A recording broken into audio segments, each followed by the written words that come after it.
যেটা বলছেন যে অ্যাবিউজ চলছে, এটা ইন্ডিপেন্ডেন্ট কমিশনের মাধ্যমে এইসব তদন্তগুলি হচ্ছে। বাংলাদেশে এখন যত অত্যাচার হচ্ছে, তারপর তিনি আরো আন্তর্জাতিক কমিউনিটির কাছে উনি আবেদন জানিয়েছেন যে ইউএন ফ্যাক্ট ফাইন্ডিং মিশন যেটা একটা তো করে গেছে, এখন আরেকটা উনি দাবি জানিয়েছেন। উনি বলছেন যে আরেকটা ফ্যাক্ট ফাইন্ডিং মিশন করা এখনকার পরিস্থিতির জন্য, তখন তো একটা পরিস্থিতির জন্য করা হয়েছিল, এখন আরেকটা, কারণ বাংলাদেশের পরিস্থিতি উনি বলছেন আগের চেয়ে অনেক খারাপ হয়ে গেছে।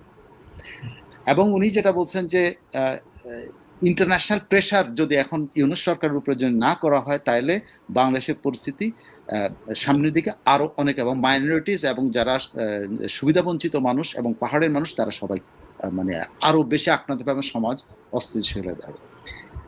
অক্টোবর 1 না আজকে? জি, 1 অক্টোবর গেল। অক্টোবর 1 এই যে জাতিসংঘ জেনেভাতে জাতিসংঘ যে হিউম্যান রাইটস কাউন্সিলের যে 60th সভা চলছে না, সেইখানে একটা ঘটনা ঘটেছে, বড় ঘটনা ঘটেছে। সেখানে বাংলাদেশকে নিয়ে জাতিসংঘ ইয়েতে মানবাধিকার কাউন্সিলের সভায় আজকে দিনে সেখানে কিন্তু মানে কথা হয়েছে। এই প্রথম আমি পেলাম জিনিসটা, আমি অনেকদিন খুঁজতেছিলাম, আমি একজনের দায়িত্ব ছিলেন, উনি আমাকে পাঠিয়েছেন। জাতীয় এই যে হিউম্যান রাইটস সিকিউরিটি কাউন্সিলের বৈঠকের সময় গত 2 দিন ধরে, প্রথমত হলো আমি পুরো ইনফরমেশনটা আমি আপনাকে একটা করে বলি। সেটা হলো যে আপনি আমাকে একটা ভিডিও পাঠিয়েছেন, সেই ভিডিওটা সত্যতা যাচাই করার জন্য পাঠিয়েছেন। এখন আমার কাছে সেটা আসলো যে এটা সঠিক, যে জাতিসংঘের হিউম্যান রাইটস কাউন্সিলের সভায় জেনেভাতে, এটা ইউনূস যখন জাতিসংঘের সাইডলাইনে রোহিঙ্গাদের নিয়ে আলোচনা করে, তখন এই সভাটা চলতেছিল। তো সেই সভায় মানবাধিকার নেতারা, বিভিন্ন দেশের মানবাধিকার নেতারা এবং কর্মীরা এক হয়ে 2 দিন ব্যাপী একটা পোস্টার প্রদর্শনী করছে বাংলাদেশে, যে কি অন্যায় অনিয়ম, যে ইয়ে চলছে, কি বলে, মিডিয়ার উপরে সাপ্রেশন চলতেছে, তারপরে মব হচ্ছে, এসব নিয়ে পোস্টার হচ্ছে, ছবি দিয়ে পোস্টার 2 দিন ব্যাপী এটা হয়েছে। সেখানে আওয়ামী লীগ আলাদাভাবে মানবাধিকার লঙ্ঘনের অভিযোগ এনে ওখানে আলাদাভাবে ডেমনস্ট্রেশন করেছে, অন্যান্য হিউম্যান রাইটস গ্রুপ করেছে, এবং দুইটা হিউম্যান রাইটস গ্রুপের মধ্যে একটা হিউম্যান রাইটস গ্রুপ ওই কাউন্সিল অধিবেশনে বক্তৃতা দিয়েছে। সেই কাউন্সিল অধিবেশনে বক্তৃতা দিয়েছেন হলো উনি হলেন রাইট অ্যান্ড রিস্ক অ্যানালাইসিস গ্রুপের ডিরেক্টর, হ্যাঁ, সুহাস চাকমা ওখানে বক্তৃতা দিয়েছেন। বক্তৃতায় উনি কিন্তু অভিযোগ করেছেন যে বাংলাদেশে communal violence, suppression of freedom, আমি একটু ইংরেজিতে বলতে হবে কারণ এখন আমি অনুবাদ করতে, suppression of press freedom, mob killing, sexual abuse এবং পারসিকিউশন অফ রিলিজিয়াস মাইনরিটিস, এই 5টা বিষয় উনি উত্থাপন করছেন। তার মধ্যে উনি একেবারে রিসেন্ট ঘটনার কথা উনি বলেছেন। তিনি বলছেন যে 3 indigenous protesters were killed when Bangladesh army fired indiscriminately on demonstrators in the hill tracks, মানে এই যে 3 জনকে মারা হয়েছে। He also pointed to grim statistics from past year.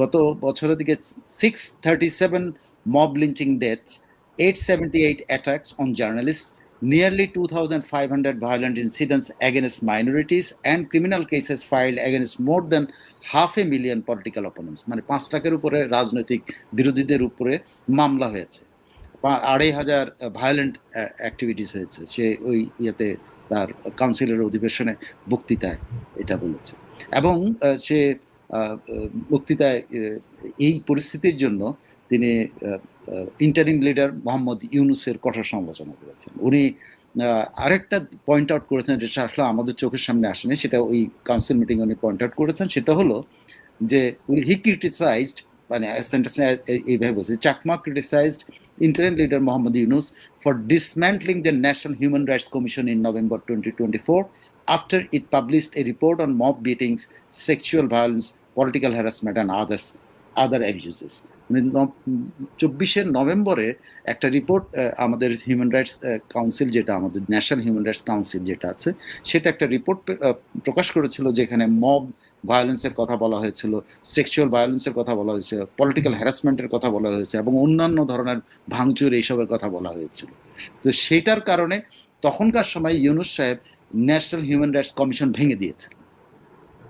হ্যাঁ, কিন্তু ইনি অভিযোগ করেছেন যে as of today new members of the NHRC of Bangladesh have not been appointed. এখন পর্যন্ত NHRC ওই যে ডিসম্যান্টেল করছেন ইউনূস সাহেব, এটা এখন পর্যন্ত আর গঠিত হতে দেননি। অথচ উনি জাতিসংঘ হিউম্যান রাইটস, যেই হিউম্যান রাইটস কাউন্সিলেরা বক্তব্য দিচ্ছে, সেই জাতিসংঘ হিউম্যান রাইটস কমিশনকে তারা দিয়েছেন, কি বলে, বাংলাদেশে অফিস খোলার সুযোগ, ন্যাশনাল হিউম্যান রাইটস কমিশনকে এখন পর্যন্ত অকার্য মানে কোনো সদস্যকে নিয়োগ দেওয়া হয়নি। আর উনি দাবি জানিয়েছেন যে অবিলম্বে এই ব্যাপারটা জাতিসংঘ হিউম্যান রাইটস কাউন্সিল দেখবে, কারণ তারা বাংলাদেশ সরকারের কাছ থেকে অনুমতি পেয়েছে বাংলাদেশে অপারেশন চালানোর জন্য। তো তারা যদি নিজেরা শক্তিশালী হতে হয়, তাহলে বাংলাদেশের নিজস্ব যে হিউম্যান রাইটস কাউন্সিল আছে, কমিশন আছে, সেটাকে তো অ্যাক্টিভ করতে হবে। সো সেটা যেন অ্যাক্টিভ করা হয় জন্য উনি দাবি করেছেন। যদি জাতিসংঘের হিউম্যান রাইটস কমিশনের যে অফিস 3 বছরের জন্য বাংলাদেশে আসছে, তারাও যদি এখানে অপারেট করতে হয় প্রপারলি, সো ওদের তো আপনার লাগবে, এদেরকে অবিলম্বে দেওয়ার জন্য, মানে নিয়োগ দেওয়ার জন্য সে দাবি জানিয়েছে। আরেকজন, এটা উনি বক্তৃতা দেন নাই, but he talk with the press, Charlotte she, উনি হলেন UN-EU human rights officer with global human rights defence. Global human rights defence নামের অর্গানাইজেশনের এটা UN এবং EU বেসড একটা হিউম্যান রাইটস এর গ্লোবাল হিউম্যান রাইটস ডিফেন্সের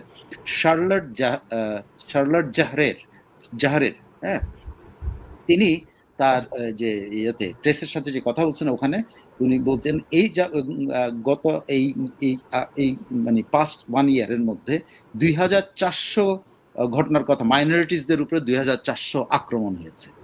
এবং তিনি বলছেন যে এইসব সব ইয়েগুলোই ডকুমেন্টেড, এবং উনি দাবি করেছেন যে হিন্দু, বৌদ্ধ, খ্রিস্টান এদের উপরে এই অত্যাচারটা হয়েছে। এবং তার বলছে যে এইসব সব ওয়েল ডকুমেন্টেড, এবং তার বক্তব্য হচ্ছে the documented violence includes attacks on places of worship and homes, gender based violence, arbitrary arrest and false blasphemy charges, land grabbing and force displacement, the forced resignation of minority professionals and forced conversion of teenagers and young adults, মানে ধর্মান্তরিত করার সে অভিযোগ আনছে। তিনি বলছেন যে minority যারা চাকরি বাকরি করেন তাদেরকে ফোর্স দিয়ে চাকরিচ্যুত করা হচ্ছে। আমার ধারণা যে পুলিশের কতজন যে অফিসারকে যে এটার কথা সে উল্লেখ, তো যারা এখন উনি দাবি করেছেন, উনি ওই যে মাইনরিটি লিডার যারা আটক, বিশেষ করে ওই যে কি বলে চিটাগংয়ের ওইটার কথা উনি বলছেন যে তিনি দাবি জানাচ্ছেন যে তাদেরকে ইমিডিয়েট রিলিজ করার জন্য যেন জাতিসংঘ এই কাউন্সিল এই ইউনুসের উপরে করে। এবং উনি আরো দাবি জানিয়েছেন যে বাংলাদেশে এখন যেসব ডিসক্রিমিনেটরি ল এবং যেগুলো চলছে এবং যেসব অ্যাবিউজ চলছে, এগুলো লগুলো চেঞ্জ করা উচিত বা লগুলো নিয়ে রিফর্ম করা উচিত। এবং উনি যেটা বলছেন যে অ্যাবিউজ চলছে, এটা ইন্ডিপেন্ডেন্ট কমিশনের মাধ্যমে এইসব তদন্তগুলি হচ্ছে। বাংলাদেশে এখন যত অত্যাচার হচ্ছে, তারপর তিনি আরো আন্তর্জাতিক কমিউনিটির কাছে উনি আবেদন জানিয়েছেন যে UN ফ্যাক্ট ফাইন্ডিং মিশন যেটা একটা তো করে গেছে, এখন আরেকটা উনি দাবি জানিয়েছেন। উনি বলছেন যে আরেকটা ফ্যাক্ট ফাইন্ডিং মিশন করা এখনকার পরিস্থিতির জন্য, তখন তো একটা পরিস্থিতির জন্য করা হয়েছিল, এখন আরেকটা, কারণ বাংলাদেশের পরিস্থিতি উনি বলছেন আগের চেয়ে অনেক খারাপ হয়ে গেছে। এবং উনি যেটা বলছেন যে ইন্টারন্যাশনাল প্রেশার যদি এখন ইউনুস সরকারের উপরে যদি না করা হয়, তাহলে বাংলাদেশের পরিস্থিতি সামনের দিকে আরো অনেক, এবং মাইনরিটিস এবং যারা সুবিধাবঞ্চিত মানুষ এবং পাহাড়ের মানুষ, তারা সবাই মানে আরো বেশি আক্রান্ত পাবে, সমাজ অস্থিতিশীল হয়ে যাবে। একই সঙ্গে যেহেতু আমি এটা পেয়েছি, আপনি যুক্তরাষ্ট্রেরও কিন্তু আজকে একটা দিয়েছে, কি বলে, যুক্তরাষ্ট্রের স্টেট ডিপার্টমেন্ট একটা স্টেটমেন্ট দিয়েছে, সেটা হলো বাংলাদেশের বিনিয়োগ পরিবেশ নিয়ে। এখানে আমাদের দেখলেন না উড়ন্ত বা পড়ন্ত বা ডুবন্ত কি একটা বিডা আছে না, বিডা ফিডা ওটা আছে, সে তারা যেহেতু ওখানে অনেক দিল না যে বিনিয়োগের পরিবেশ নিয়ে। আজকেই মানে যুক্তরাষ্ট্রে থাকা অবস্থাতেই যুক্তরাষ্ট্রের স্টেট ডিপার্টমেন্ট আজকেই একটা ইস্যু করেছে, যেটা ইস্যুতে বলেছে যে বাংলাদেশের বিনিয়োগ পরিবেশ একদম স্পেসিফিক বলেছে অন্তর্বর্তী সরকার এই পরিবেশের প্রাথমিক উন্নতিও করতে পারে, প্রাথমিক উন্নতিও করতে পারে। এটা হলো তাদের একদম আর কি, মানে মেন সামারি অফ দি। আমি পুরোটা পড়তে গেলে অনেক সময় লাগবে, সো আমি আপনাকে এটা দুটো ঘটনাই। এই জেনেভাতে আবার এই অধিবেশনে কিন্তু জেনেভাতে আরেকটা ঘটনা আছে। ও সরি, আমি আউটসাইড হেডকোয়ার্টার্স এতগুলি পাঠিয়েছেন, যে এতগুলি খবর যে একসাথে পেলাম। জানি যে যতটুকু সুযোগ আছে। হ্যাঁ হ্যাঁ, যেহেতু পাঠিয়ে মানে এইটা কিন্তু এই 60th অধিবেশনে কিন্তু এইটা হচ্ছে, আমরা কিন্তু এটা পাই নাই, আমরাও পাই না। আই এম সো সরি, যে আমি এটা খেয়াল রাখার কথা কিন্তু আমি খেয়াল রাখি নাই। এই 60th সেশনটা আমি আসলে খেয়ালই করিনি।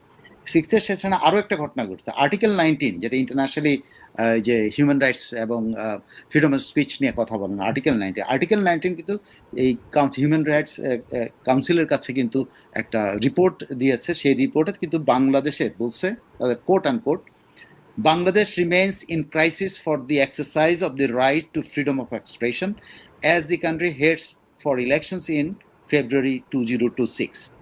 It is essential that the interim government ensures an enabling environment for the right to freedom of expression and information, and protects journalists and civil society actors.